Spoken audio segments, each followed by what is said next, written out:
Bienvenue dans Design de soi.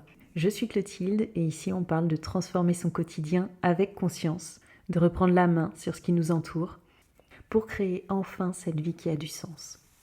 C'est un espace pour celles qui veulent se réinventer. Ici on laisse tomber les masques et on s'autorise à être soi à 100%. Tu as de l'ambition, tu es fiable, tu tiens tes engagements. On peut compter sur toi en fait, tu es sur tous les fronts. On sait que tu seras là, on sait que tu seras au rendez-vous, parce que c'est ce que tu as toujours fait. Et ça, tu le fais toujours, même quand toi, tu es à bout, même quand tu n'as plus d'énergie, même juste par habitude, sans te demander si c'est OK ou pas, sans te demander si ça passe ou pas, sans te demander si tu as assez de ressources pour tenir le coup.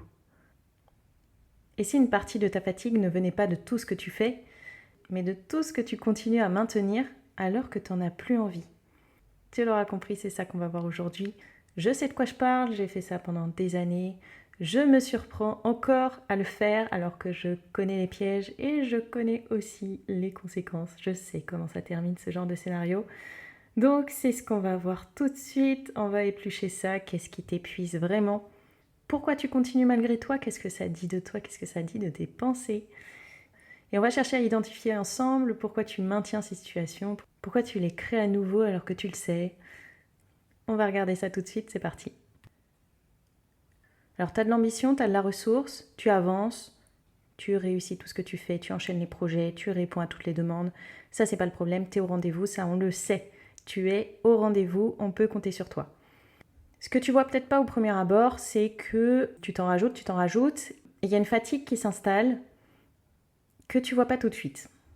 Cette fatigue, elle est latente et le piège derrière, si tu t'en occupes pas, si tu la regardes pas, c'est qu'elle va surgir à des moments où tu ne l'attends pas. Ça peut être un épuisement soudain, ça peut être de la mauvaise humeur, de la colère, des réactions que tu n'as pas d'habitude en fait et qui peuvent d'une part toi te surprendre, voire te décevoir de toi-même et d'autre part qui peuvent surprendre ton entourage et les questionner également. C'est intéressant d'être honnête là-dessus, où est-ce qu'on en est sur son curseur de fatigue, où est-ce qu'est notre jauge d'énergie, est-ce qu'elle est plutôt basse, plutôt bonne? C'est des bons indicateurs pour ne pas se perdre et pour réajuster sa direction et ses engagements. Donc, si tu sens que tu es fatigué aujourd'hui, une des explications, il y en a plein et on va avoir tout le temps de les aborder dans cette nouvelle saison. Une des premières raisons, c'est peut-être que tu dis oui trop vite. Donc c'est ce fameux oui que tu dis et qui à la longue t'épuise un petit peu et tu l'as pas vu venir. Tu l'as pas vu venir parce que tu es comme ça. Parce que c'est peut-être ta nature de vouloir aider, c'est peut-être ta nature d'être trop excité par plein de projets, c'est peut-être ta nature d'être là quand les gens ont besoin de toi, ou d'être là quand ils te sollicitent, ou d'être là quand ils te proposent une sortie ou une nouvelle expérience, juste d'être là avec eux. Donc, ce qui t'épuise, c'est peut-être ce oui que tu dis trop vite, que tu dis sans réfléchir, que tu dis sans t'interroger sur ce qui est bon pour toi sur le moment, sans t'interroger sur ta jauge d'énergie, quelle quantité d'énergie tu es capable de donner à ce moment-là, dans cette situation. Donc c'est de dire oui un peu vite avant d'avoir sondé à l'intérieur de soi ce qui est la bonne réponse sur le moment. C'est dire oui également alors qu'on pense non. Ça veut dire que tu t'es déjà entendu, tu sais ce que ton corps a répondu, tu sais ce que ton instinct a répondu, et pourtant tu dis oui. Donc tu le ressens, ce non intérieur, et pourtant tu dis oui quand même. On va le voir sur la partie suivante. Pourquoi tu te laisses embarquer là-dedans? Ou tu dis oui également parce qu'il faut, parce que c'est comme ça. Parce que si tu veux que ça avance, si tu veux que ton projet il avance, faut dire oui à cette opportunité. Parce que si tes équipes ou si ton entourage compte sur toi, faut dire oui, c'est comme ça. Donc oui, tu es ambitieuse, tu es une bosseuse et tu te donnes les moyens. Donc s'il y a un oui à donner, parce qu'il faut le faire, eh bien tu vas être la première à répondre oui. Et c'est peut-être ce oui, encore une fois, qui t'épuise et que tu vois pas venir. Que tu donnes trop vite, trop souvent, et qui crée cette fatigue latente dont tu commences à t'apercevoir au quotidien. Et ce oui que tu dis trop vite, ce oui que tu dis alors que tu penses non, ce oui que tu dis parce qu'il faut, il est associé souvent à dire oui et ne pas oser revenir en arrière, ne pas oser stopper ce sur quoi on s'est engagé. Souvent ça va de pair. On a dit oui et au moment où on s'aperçoit, où finalement on s'interroge, on s'aperçoit que c'est pas un vrai oui pour nous, c'est pas un oui qui est bon pour nous sur le moment, eh bien on a l'impression que c'est trop tard et on n'ose pas revenir en arrière. Il y a ce double effet où on s'est engagé et maintenant on va l'assumer puisque de toute manière on est comme ça, on l'a bien compris. Donc voilà, vous voyez peut-être où je vais en venir. Pourquoi on dit oui ? Pourquoi on dit oui alors que c'est pas un oui qui est bon pour nous sur le moment ? Vous le savez, sur ce podcast, je parle de ce qui est bon pour nous et de se construire une vie qui a du sens et une vie qui donne envie de se lever le matin. Et vous avez bien compris que ces petites frictions-là, on n'en veut pas dans notre quotidien. Alors, pourquoi on se fait avoir et pourquoi ça nous arrive encore alors qu'on le sait tout ça ? La première raison que je vois, que j'observe à chaque fois chez moi ou chez les gens qui m'entourent, c'est le mental. C'est le mental qui dit c'est comme ça, je me suis engagée, c'était prévu comme ça, je suis quelqu'un de parole de toute manière et je suis quelqu'un qui ne change pas d'avis. Voilà, ça c'est votre mental qui parle. Et pourquoi le mental il a ce discours-là, c'est que t'es fiable, t'es quelqu'un sur qui on peut compter, et tu te dis que les autres comptent sur toi de toute manière. Donc ça, c'est la première raison. C'est ton mental qui te maintient dans ces situations. La deuxième raison, c'est peut-être aussi la peur. Ça peut être la peur de décevoir, c'est-à-dire que tu t'engages, les gens comptent sur toi et tu te dis que tu vas les décevoir si tu n'es pas au rendez-vous. Ça peut être la peur d'être jugé également, c'est-à-dire jugé sur ton non ou sur le fait que tu dises non après coup également. D'être jugé sur tes engagements, sur ta fiabilité, sur le fait qu'on puisse compter sur toi ou non. Ça peut être la peur de vexer également si on dit non sur le coup, et encore plus si on dit non après avoir dit oui. Donc ça peut être la peur de vexer l'entourage, ça peut être la peur de blesser les personnes également. Ça peut être la peur de mettre en colère selon les réactions des gens, dire non aux personnes selon la situation, selon l'humeur de la personne sur le moment. Ça peut créer de la colère et ça peut devenir une peur pour vous si vous l'avez déjà vécu, de dire non et que ça génère de la colère en face. Ça, c'est une peur qui peut être restée ancrée en vous. Et ça peut être la peur également de ne plus être aimé, entre guillemets, c'est-à-dire de décevoir à tel point que peut-être que ces projets-là, on ne nous les reproposera pas, que peut-être ces invitations ne seront pas réitérées parce qu'une fois on n'a pas pu venir ou on n'était pas en état de venir. Donc ça peut être ça également, la peur de ne plus être aimé après avoir dit non. Ce mental et ces peurs, elles peuvent expliquer pourquoi on en arrive à dire oui un peu vite, à dire oui alors qu'on pense non, ou à dire oui parce que on se sent obligé. Donc dire un oui qui n'est pas un vrai oui au fond de toi, ce que ça va générer, c'est chez toi de la fatigue et de la frustration, ou de l'amertume ou de la colère selon comment tu fonctionnes. Et d'autre part, ça peut prendre beaucoup plus d'ampleur derrière. C'est-à-dire que de dire oui à une opportunité ou à un événement alors qu'au fond de toi, c'était pas un vrai oui, eh bien, la manière dont tu vas le vivre, cet événement ou cette opportunité, tu vas pas te sentir en fait pleinement à ta place. Tu ne vas pas être pleinement dans l'instant. Et tout ça, ça va se ressentir. Donc en fait, le fait de dire oui, alors qu'au fond c'était non, ce que ça va générer derrière, ça va prendre beaucoup plus d'ampleur. C'est-à-dire que moi j'ai déjà vécu aller à des soirées parce que je m'étais engagée, parce que les gens m'attendaient, parce qu'ils comptaient sur moi, qu'on s'était organisé pour. Et sur le moment, je sentais bien que j'avais pas l'énergie pour, ou j'avais plus envie de ça à ce moment-là. De rester sur un oui, ça fait que moi je passe pas une bonne soirée. Et si je passe pas une bonne soirée, ça se ressent à l'extérieur. Les gens le voient. S'ils ne nous connaissent pas assez ou qu'ils ne se posent pas toutes ces questions, ils peuvent le prendre pour eux. Et ce qui va se passer derrière, c'est que eux vont peut-être pas passer une bonne soirée, ou eux vont nous en vouloir, entre guillemets, de ne pas profiter pleinement, ou vont pas comprendre pourquoi on est là. Donc voilà, ce que je veux dire, c'est que de ne pas être en phase avec soi dès le départ, de peur de décevoir, de vexer, de blesser, ça peut générer des choses qui prennent beaucoup plus d'ampleur derrière, où les gens, là, pour le coup, vont vraiment se vexer. Et de dire non un peu tard, c'est pareil, ça peut générer beaucoup plus d'impact négatif que de dire non dès le départ. Mais le meilleur scénario, je pense, pour les avoir tous testés, sans le vouloir d'ailleurs, mais j'ai fait bien sûr toutes ces erreurs et je continue à les faire. Le meilleur scénario, c'est d'être en phase avec soi. Et donc c'est important de s'interroger dès le départ et de savoir ce qui est bon pour nous dans l'instant.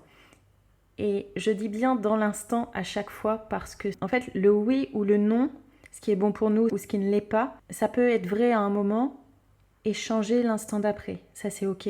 Moi, maintenant, quand j'accepte des événements ou des soirées, selon mon degré de proximité avec la personne, je vais m'autoriser à dire c'est un oui pour moi, cependant, si tu veux bien, on en reparle 2 jours avant et je te revalide si c'est bon ou pas. Parce que des fois, il y a des jours où je suis plus KO que d'autres et des fois, je ne sais pas l'anticiper. C'est comme ça et ma réponse, elle peut changer. Et d'être OK avec ça, déjà, ça rassure l'entourage, entre guillemets.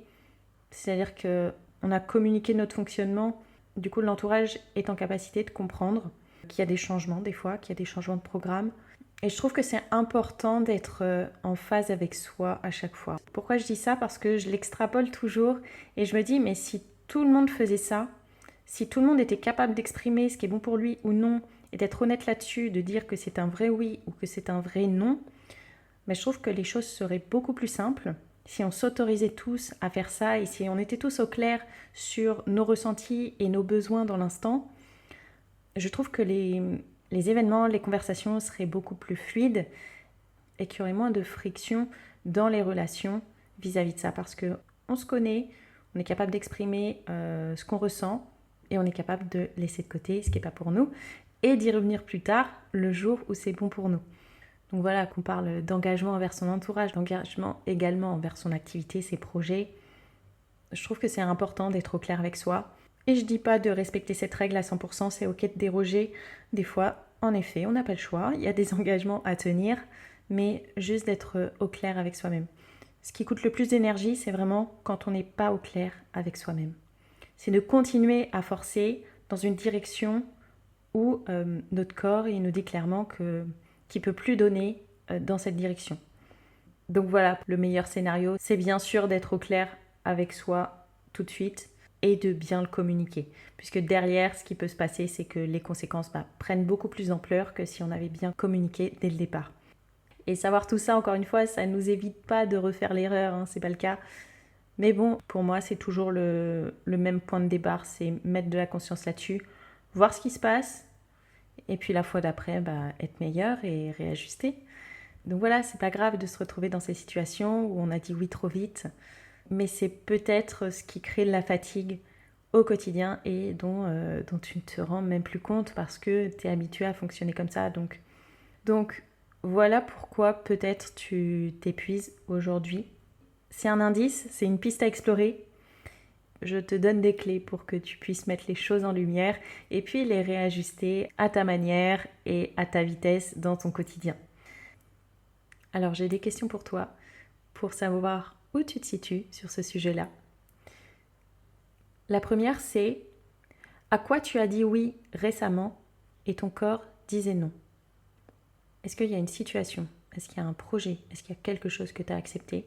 Est-ce qu'il y a une invitation que tu as acceptée et tu as dit oui alors que ton corps te disait clairement que c'était un non? Et même si tu t'en aperçois après coup, c'est pas grave. Et voilà, ça c'est la première question que tu peux te poser. Et la deuxième question que tu peux te poser, c'est quelle activité tu continues parce que tu as commencé. Et celle-ci, elle est importante parce que encore une fois, on est des bosseurs, on est fiable, et quand on s'engage, on va jusqu'au bout, parce que c'est comme ça. Mais qu'est-ce qu'on fait dans ce cas des activités qu'on a commencées, alors qu'aujourd'hui, on n'est plus capable de donner pour ça? Celles-ci, elles sont importantes parce que, encore une fois, on a l'impression que c'est pas grand-chose, que c'est une parmi d'autres, et ça prend beaucoup plus d'ampleur. Plus on attend, plus ça prend de l'ampleur. Donc, les solutions, c'est toi qui les as pour réajuster, pour diminuer la voilure ou pour les arrêter. Mais c'est important parce que si elles se multiplient dans ton quotidien, elles vont te prendre de plus en plus d'énergie. Donc voilà, ce n'est pas parce que tu as commencé quelque chose qu'il faut absolument le terminer. Et je sais que dans notre société, ça peut être blâmé de commencer des choses et pas les terminer. C'est pour ça aussi que je vous parle de Human Design. Votre type énergétique en Human Design notamment vous dit comment vous êtes fait pour interagir avec le monde et notamment en termes d'énergie, comment ça se passe. Et par exemple, si vous êtes Manifesting Generator, vous êtes clairement le type qui est fait pour avoir 36 projets en parallèle et qui est fait surtout pour les arrêter en cours de route quand ils se désintéressent du projet. Donc ça c'est important. J'aime bien le Human Design pour ça parce que vraiment il met en lumière nos différences de fonctionnement. Autant un générateur est capable de porter les projets jusqu'au bout si le projet a du sens pour lui et si c'est un vrai oui, parce que sinon, si ce n'est pas un vrai oui, le générateur évidemment va s'épuiser comme tous les autres types. Mais le Manifesting Generator par exemple n'est pas fait pour terminer un projet. Donc voilà, le manifestor n'est pas fait pour porter les projets jusqu'au bout. Également, il est fait pour les initier. Il est capable d'initier des projets très différents les uns des autres, mais il n'est pas fait pour les emmener jusqu'au bout. Donc voilà, selon le type que vous êtes, le Human Design met bien en valeur que, bien que tu aies commencé un projet, peut-être que c'est pas une assez bonne raison pour l'emmener jusqu'au bout. Donc voilà, c'est toujours l'ordre dans lequel je fais les choses, que ce soit avec moi ou avec les personnes que j'accompagne. Toujours me demander en premier où est-ce que je me suis égarée, qu'est-ce qui dissonne de ce que je fais et de ce que je suis vraiment, de ce qui est vraiment bon pour moi. Et ensuite, j'aime bien avoir en backup le Human Design. Et notamment, je le répète souvent, si on ne sait plus s'écouter, si on ne sait plus écouter quelles sont les bonnes réponses pour nous, eh bien, encore une fois, c'est notre mode d'emploi et ça permet de se remémorer et de se reposer les bonnes questions. En Human Design, on parle de l'autorité. C'est comment tu es conçu pour prendre une décision avant de t'engager. En fait, ton autorité, elle te donne un repère pour décider en fonction de toi. Elle te donne la meilleure option pour toi dans cette situation. Donc voilà, c'est une des nombreuses choses que le Human Design m'a permis de redécouvrir en moi, notamment reconnaître mon vrai oui avant de m'engager, plutôt que de devoir me désengager une fois que je suis épuisée. Si le Human Design t'intrigue, tu peux réserver une séance individuelle et me faire part de ta problématique et je vais m'appuyer sur ton profil en Human Design pour t'apporter des clés de réponse pour que tu puisses avancer, pour que ça débloque ta situation. Et si tu es curieux ou curieuse de découvrir un atelier en présentiel, j'organise ça à Bordeaux mi-septembre. Tu peux noter les dates, ça se passera du 11 au 13 septembre. Pour te planter le décor, on sera 10 pendant 2 jours dans une villa à Bordeaux. Villa privatisée avec piscine, jacuzzi, on aura tout ce qu'il faut, tout le confort qu'il faut. L'objectif de ce week-end, ce sera de te mettre dans les bonnes conditions pour cette rentrée.